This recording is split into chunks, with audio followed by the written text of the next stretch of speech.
Et bonjour Bruno Donnet. Bonjour Philippe. Alors tous les jours Bruno, ici vous observez les comportements médiatiques et hier matin, vous avez été très intéressé par un article paru dans les colonnes du quotidien régional La Voix du Nord. Oui, un long papier, Philippe, qui revenait sur le regard qu'une émission de M6, Zone Interdite, a posé ce dimanche sur la ville de Roubaix. Télescopage ce matin entre l'onde de choc que peut produire la télévision et la vie quotidienne de ceux qu'elle vient parfois brutalement éclairé, je vous raconte.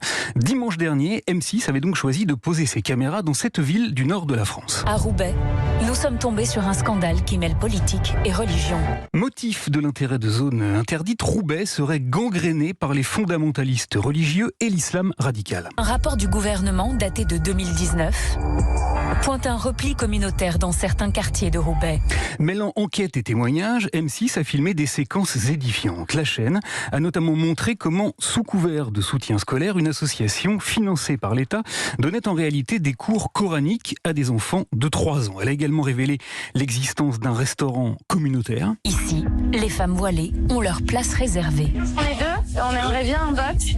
Un restaurant dans lequel, pour pouvoir ôter leur voile, les femmes dînent dans des box totalement clos par des rideaux. Et puis, Zone Interdite a également concentré son attention sur la rue la plus commerçante de la ville, la rue de Lannoy. Sur 500 mètres, vous avez 5-6 boucheries halal dans la même rue.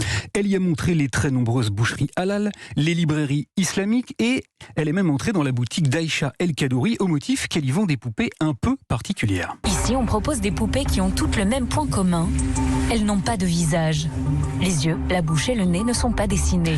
Voilà, alors tout ce qu'a montré M6, Philippe, est vrai et pose incontestablement de grandes questions. Seulement voilà, dans La Voix du Nord, hier, le fier et excellent quotidien du nord de la France a donné la parole à des habitants de Roubaix qui se sont réveillés catastrophés, ébahis d'avoir été ainsi non pas montrés par la télévision, mais bel et bien résumé. Alors, dans les colonnes du journal, on a retrouvé Aïcha, la vendeuse de poupées, qui raconte que cette séquence a été filmée à son insu et en caméra cachée. Les enfants, ça leur plaît à votre avis? Ils aiment bien, ouais. Les enfants, ils sont tellement bizarres que je pense qu'ils s'imaginent eux-mêmes les expressions, ils s'adaptent.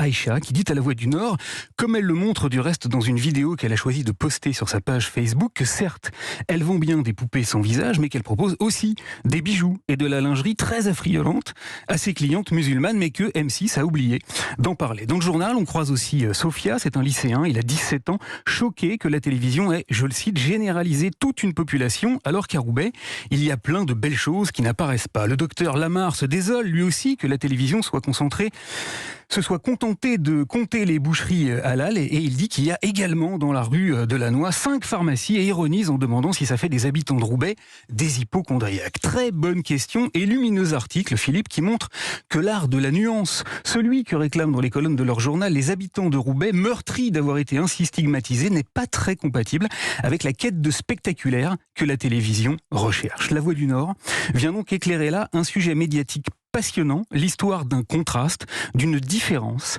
celle qui existe entre le travail des journalistes de la télévision qui viennent sur le terrain pour en repartir immédiatement et celui des journalistes de la presse quotidienne régionale qui y vivent et qui y restent. Merci beaucoup Bruno Donnet.